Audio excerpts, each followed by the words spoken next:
right, so today, instead of us buying new food and wasting what we already have in the fridge, we're gonna work on a meal where we take what we got in the fridge and make that in preparation for when the holidays are coming up. So that way I can actually have some room in my fridge for some new food. Does that make sense? So this is for you if you're trying to clear out your fridge, you need some creative ideas on meals to make. That's what we're gonna do today. So let's go over what we got, all right? And I should say, down in the description, there's actually a link to my Amazon storefront with some of my common pantry staples. So if you want some inspiration or kind of have a list of what I already buy, you can click on that. So first off, we're gonna start with our protein, because that's the question everybody asks. You plant-based or you're vegan, where's your protein? My husband was just asking me that yesterday. Where's the protein? I'm gonna show you where the protein is. This is truly what's left in my fridge. So this is gonna be today's protein. What is this? Literally just beans, tofu, and lots of seasoning. Sun-dried tomatoes, because that gives it like that umami taste, which I always talk about, because that's what makes us feel like we're having something savory without feeling like we're just eating plants. I mean, we're eating plants, but we want it to taste good, right? And so I call this a chorizo-inspired dish. It's super, super easy to make. And if you look, I mean, it's like, it almost looks like a veggie ground or something that you would buy from like a Beyond Meat. I got a red bell pepper, okay, so we're gonna do something fun with this. I also got a big head of cabbage. It lasts a long time in the fridge. Some sad looking scallions. Uh-oh. I always love having flavor boosters like cilantro or parsley. It also makes things look pretty, so I'm gonna show you how we use that. Citrus is really big for me, so whether it's lemon or lime. These are actually Roma tomatoes because they don't have as many seeds. And then I have this mango. My daughter loves mango, but as you can see, this mango needs to be eaten like pronto. It's very soft. And then you're probably wondering, why you got bananas? These are not bananas, okay? They're actually yellow plantains, but they don't look yellow anymore, right? Because they're very, very ripe. I have green plantains. These are not as sweet. These tend to be a little bit starchier. I'm gonna use this to make a gluten-free base for our dinner. I have avocado, which I love, healthy fat, and I'll show you some of my seasonings and stuff as we go through. Okay, so first we're gonna start off with the yellow plantains. Don't throw them away when they look like this. This means they're gonna be super sweet. So this is gonna be the sweetness for our dish. So I cut the edge of each one. Now, when I was growing up, I used to think these were like a special banana, because my first time having these was in New York with my father, and he would fry these, and I thought, oh, these must be bananas and they're different in New York. You know, I was a kid, I didn't know any better. But plantains, surprisingly, they're everywhere now. You can get them from your international store. I actually got these from my local grocery store. I got them from Food Lion. So once I cut the tip, then what I do is I take my knife and go down the middle of the plantain. I'm just gonna cut them into thirds like this. If you look, it's very yellow. It's not something where you should throw this away. And then we're gonna do the same thing with our green plantain, because it's gonna make it easier for us to peel it. We're not gonna peel it before we put it in the water. So we're gonna cut just along the edge and then cut it into like thirds. If you look, the difference is pretty stark. So whereas this one is softer, you can see it kind of mush up a little bit. This is very hard, like it's not going anywhere. So I'm gonna go ahead and put the green one into this bowl. That way, as the water boils, I'll be ready to drop them in, and I'll put the yellow ones in a separate bowl. Now, I should also say you want to preheat your oven to 400 degrees Fahrenheit, because we're going to use that later for the plantains. But while we wait for the water to come to the boil, we're going to work on our cabbage. Now, back in the day, the way that my grandma would cook cabbage, there was always some type of meat involved. We're plant-based, so we're not gonna do it quite like that. And I like to cook cabbage, but not on the stovetop. I actually roast it. The key to that is you wanna make sure you cut it in a way where it easily cooks in the oven without you having to do a lot. So what you'll notice is that the cabbage has this stem here. We wanna make sure we get rid of that. I cut right down the middle. This is a pretty thick cabbage. Ugh. There we go. Woo! And then I turn it on its side like this, and then I cut like a triangle almost along the side of the stem, and that makes it easy for me to then be able to take that stem part out. Now all we're gonna do is just thinly slice our cabbage, and it should give me thin slices of cabbage, something like this, where it's very easy to break apart, and we're gonna put that in a bowl. So it looks like a lot, like this is a big old bowl full of cabbage, but like most vegetables, there's a lot of water in this. Remember, the cabbage makes its own water, so it's gonna reduce probably by half in size. And get some avocado oil, because we're gonna roast this, so we need oil to help absorb that heat. So about a tablespoon, 2 tablespoons of oil. We're gonna massage the cabbage like this to make sure all of it has that oil. But it's kind of hard to season in this bowl, so what I'm gonna go ahead and do, I'm gonna grab my sheet pan. This sheet pan already has parchment paper on it, which is so important, because that means less work with cleaning. And this actually might be too small. Maybe I should just switch it over to the bigger sheet pan. So now we should be able to add almost all of our cabbage in. It's a lot of cabbage. So like I always say, whenever you're roasting, you want to make sure it's spread out pretty good. Then we're going to season it. Garlic powder, okay? There's no salt in this, so you don't have to worry. You can be as heavy-handed as you like, and I love garlic powder. Getting my smoked paprika. This is my go-to for pretty much anything I cook. I'm using smoked paprika. Some onion powder here, 2 big pinches of salt, and that's gonna help draw out more water too. And I'm just taking it and turning it so that everybody gets covered. I'm gonna put this in the oven now. So I'm gonna go ahead and take my yellow plantains, and I'm gonna just drop them right in here, right into that boiling water. So it's gonna cook it a little bit before we roast them, okay? Just a pinch of salt. And then my water is boiling on the stove for the green plantains, so I'm gonna go ahead and drop them. The yellow plantains are exactly where you want them. They puffed up a little bit, so we're gonna take these out of the water. I like to use this as a spider. I could just take it right out, and it's gonna be really hot. Now, it's been 10 minutes, and this is how the cabbage is looking. You see the brown edges, it's starting to crisp up and caramelize. I'm just gonna flip this. I'm gonna flip it with I have a fish spatula, use a regular spatula, but this just makes it easy for me to go underneath and get the other side, but it looks that brown color because of the paprika. I'm gonna just go ahead and put this back in the oven for another 10 minutes. It's already super soft. I probably should do this with gloves on. I didn't think this through all the way. Where I cut along the edges, here we go, like this one, ooh, on the edge, you can see where I cut in the middle. It makes it easier for me to open it up. Oh my gosh, it's so hot. Don't do what I'm doing. And take the skin off very easily. I'm gonna do this for all of them.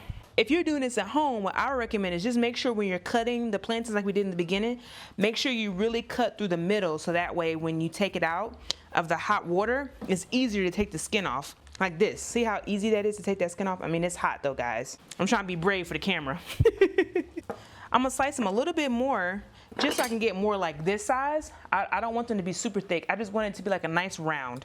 So all of our yellow ripe plantains are in the bowl. So what we're gonna do is we're gonna get some oil, about a tablespoon or 2, then a little bit of salt, about a pinch, and then we're just gonna toss them so everybody gets some love. And it'll help not break up, but make the edges rough, which will help you crispify the plantains even more, like having those jagged edges. Got another sheet pan with parchment paper, that's key. Pour these plantains right onto the sheet pan. And remember the rule, everybody needs to have space, so that way you don't accidentally steam the food, because if you steam it, it's just gonna make it softer. All right, that was my oven going off telling me that the cabbage is ready, so let's get that out. There's our cabbage. Cabbage is done. You didn't have to be on the stove. Done. There's our yellow plantains, okay? So we're gonna go ahead and put this in the oven. I'm gonna start off with 15 minutes because it'll depend on how much moisture is in the plantain for it to get nice and crispy on the outside. So let's do that. Now our green plantains, they have finished boiling too. So as you can see, these are still hot. So we're gonna let these cool down. While they cool down, we're gonna use our other ingredients, okay? So the ingredients we have left, we got our green onions, Roma tomatoes, our bell pepper, our mango, our cilantro, our lime. I wonder who can figure out what I'm about to do with this.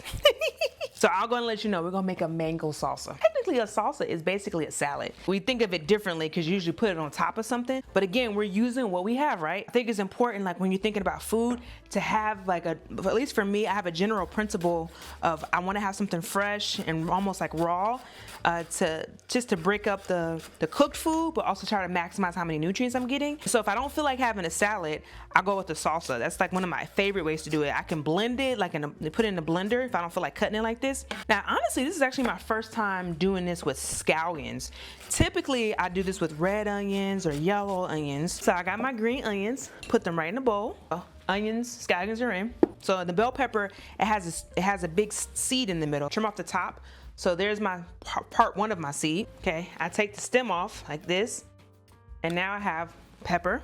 That's the top part of the pepper. The other part is in here, that white membrane. So I usually just cut it in 4, and then I trim off the white membrane. And then we're just gonna dice it into squares. Go down across, I turn it across in squares. Squares, that's what we call a dice. That's gonna go right in there with the scallion. If you need inspiration, in my description, there's a link for my go-to finds from my pantry on Amazon. Got our Roma tomato. That being said, if all you have is a traditional tomato, use it. You don't have to do it with tomatoes. Make it work for you. And why the tomatoes are important, they add a nice amount of moisture to our salsa. They're gonna give like that juiciness to the salsa. So for the mango, think about the seed. The seed is in the center and it's going like this. So I'll take it and I go straight down like this. So here's one half of the mango. The seed is right here. I'm gonna cut the other half straight down like that. So this is the seed. There's some flesh around it, but this is the seed. I'm gonna put that to the side. So I'm just going straight down. Then I turn it, going straight down. Like I said, this mango needed to be eaten now, so it's kind of soft. So some of it kind of came apart, but it looks like this. We're gonna take our spoon and we're just gonna scoop it and put it right into our bowl. Now I'm making a whole bunch of dishes. And this will add nice sweetness, but also a nice amount of acid. Acid is what brings out a lot of the flavor without you having to rely on salt. Oh, that's our plantains. Let's see how that's looking. I put my plantains back on for another 15 minutes because they don't look brown enough yet. Lime, the trick with the lime, you always want to make sure it's ready for you to cut it. So I always roll it in a cutting board like this until it's a little bit more supple, which tells me then it's ready to give up some of that juice. Other cool thing about limes is that they don't have seeds. So I get a fork, put the fork right in the middle, and I just squeeze the lime along the fork while I turn the fork, and that helps me get out the majority of the juice. We're gonna go ahead and add a pinch of salt. We're gonna stir it up. And it looks so vibrant. That's the other reason I love these types of dishes, is the color it gives you. We eat with our eyes, so how pretty something looks as it's coming to you makes you wanna eat it more. With all these beautiful colors, you're getting so many amazing vitamins and micronutrients that help you. Doesn't that look pretty? I'm gonna just grab a kind of a handful. I trim the stems at the very bottom. Now I start from the stem and go all the way up to the top and just chop it pretty roughly. That's our quick salsa. I didn't even taste it. Let me see how it tastes. I'm gonna put a top on it. It's gonna taste even better when it's cold. I'm gonna put this in the fridge while we finish up the last part of our dish, okay? So I wonder who has figured out what we're gonna use these plantains for. Somebody, I know somebody has figured it out. Tortillas, yes. And it's super easy. I'm not adding anything to this except for a pinch of salt. So look, it's super cold now, or cool. So I already peeled the edge of it. As I take the edge off of it, I'm gonna drop it into our food processor. So peel all that off. So it's a good thing that we actually split those in half, because if you didn't, it would be really hard to cut it and you end up losing a lot of the flesh. Probably could have gone a little bit longer for some of these, so that, because there are some that the peel is still sticking a little bit to the edge. I think these ones were just, they didn't want to give up that peel as much. It's okay, this is a part of the pivot, right? I'm glad this happened because I want to show you that things might not come out the way you expect for it to come out. I could have cut this out and been like, and look, it's perfect. But that's not real life. And I want you to be encouraged to know that even if it doesn't come out perfect for you, there's a way to do it where you can still make it work for you. So how we pivot is we'll just cut off the edges that are still holding on to that peel. So that way our dough is not hard. All right, so now what we're gonna do, we're gonna take a pinch of salt, put that right in there, put it in our food processor, and then we're gonna blend. Whoa. That took 22 seconds. All we're trying to do is we're gonna blend it until we see a ball, almost like dough. So this is how it'll look, like a nice ball. And now this becomes our dough for our plantains. All right, so a couple of key steps. Before we can do the tortilla, I got this pan is going on like a medium heat. I got this sandwich bag, right? So I'm cutting the edges of it. This is what we're gonna use to help us be able to make a flat tortilla. Now I have a tortilla press. Don't feel like you have to have a tortilla press. So this is a tortilla press. It's basically made out of cast iron. So we'll put one plastic wrap here. We're gonna take some of our dough, take off a piece. It doesn't have to be perfect. I just break off a small ball size. Now, if you didn't have a tortilla press, what you could do is put this on like parchment paper or on this same sandwich bag and roll it out with a rolling pin until it's very, very thin. But the tortilla press makes it a lot easier. Then I'm gonna put it over tortilla, and I'm supposed to put a little bit off center, so not completely center is what the directions say. And then press it. All right, here we go. Look, look, look, look, look. Oh my gosh. What? You can't tell me that don't look like a tortilla. It's flexible. I'm so happy right now. All right, so we got this on medium heat. Some avocado oil, because it's high heat oil. I'm gonna spray my pan, take my little tortilla. You hear that? We're gonna put that right there. We're gonna make the rest of these. This is so exciting. And it's so therapeutic too. Now listen, I'm not saying you need to buy you a tortilla press, okay? Like, people do the same thing without a tortilla press, with a rolling pin, like I said. but it's just gonna take a lot more patience. Oh my goodness, I'm so excited. Yeah, and then flip it, put a little bit more oil so it doesn't get stuck. There we go. And it doesn't take that long. Probably about a minute, 60 seconds on each side. Ooh, it's hot. It's hot. Don't do this. Don't do this. It's so therapeutic too, because it's like you just take a ball, and I keep a damp paper towel over the dough so it doesn't get too dry. This actually is my husband's fault. He got this for me, so shout out to hubby. Thanks, hubby, for getting this when you watch this. I'm gonna be making tortillas, and look, when you see every YouTube video be tacos, you'll know why. And look, like it really is, it's very pliable, just like how a regular tortilla is. Like it's not stiff, it's super thin. You see that? Very thin. I cannot wait to make these. We got one more ingredient, our avocado. Like, look at that avocado, isn't that beautiful? So we're gonna use this side. If you keep the seed in there, it lets it stay green for longer. So what I would do, just wrap this in saran wrap or put it in a closed container so that way it doesn't brown, because it's the air that makes it brown. Just make a quick little mash. I know a lot of people, when they're trying to eat plant-based, the thing they miss the most is dairy. This helps with that, because dairy or cheese, it has that mouthfeel, and that's from the fat. And the same thing is true with avocado. It's like that creamy texture, because it's not just the flavors that we miss with meat and with dairy and stuff like that when we're not eating plant-based. It's the texture that you have in your mouth. So we're gonna get a little bit of the crispiness from the tofu, how we cooked it. We'll get a little bit of that like mouthfulness on the tongue from the avocado. And we're gonna get a lot of fun flavor from the salsa with the acid. And it's all gonna come together on this plantain tortilla. So our cabbage with our crispy plantains right there. And then there's our plantain tortillas from scratch, Come on. All right, taste test. We'll start off with the cabbage. It's soft, has that nice little bite to it. It's not like completely disintegrating in my mouth, and the flavor is there. This sweet plantain. I love plantains. My husband makes fun of me because I don't say it right. It's plantains, not plantain. It's very sweet, and I didn't have to fry it for it to be sweet. Boiling it makes it soft. It's crispy on the outside. You hear this? Crispy on the outside. But everybody, come on, what we waiting for? This is the one we're waiting for. All right, let's go ahead and get into it. Look, it's staying together. We really made our own tortilla. Like, my brain is blown right now. All right, let's go.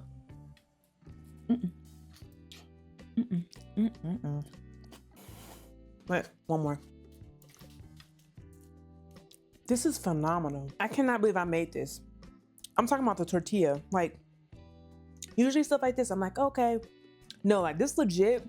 Y'all, please try this plantain tortilla. We did this from stuff that's just in the fridge. This is amazing. I don't think I'm going back to regular tortillas. You just need green plantains. They don't even have to be ripened. Wow. Oh my God. Man, I hope y'all try this. For real. Don't be intimidated by the tortilla press. You saw how simple that was. Boil it, process it, make it into a ball, thin it out. And it's gluten-free. It's gluten-free and it tastes good. I'm really in shock with how good that is. But then the toppings, the tofu, chickpea, the mango salsa hits, and the avocado, y'all. We just did a clean out fridge meal. I'm gonna eat this tomorrow, the day after, until everything's done. I hope this inspires you. If you liked it, make sure you check the link in the description so you can get some more inspiration of different things you can get in your pantry. We did it, y'all. Send me pictures of you doing this. Get on the email list so you can send the pictures. I will see y'all in the next video. Thank y'all for joining. Bye. What? That's crazy.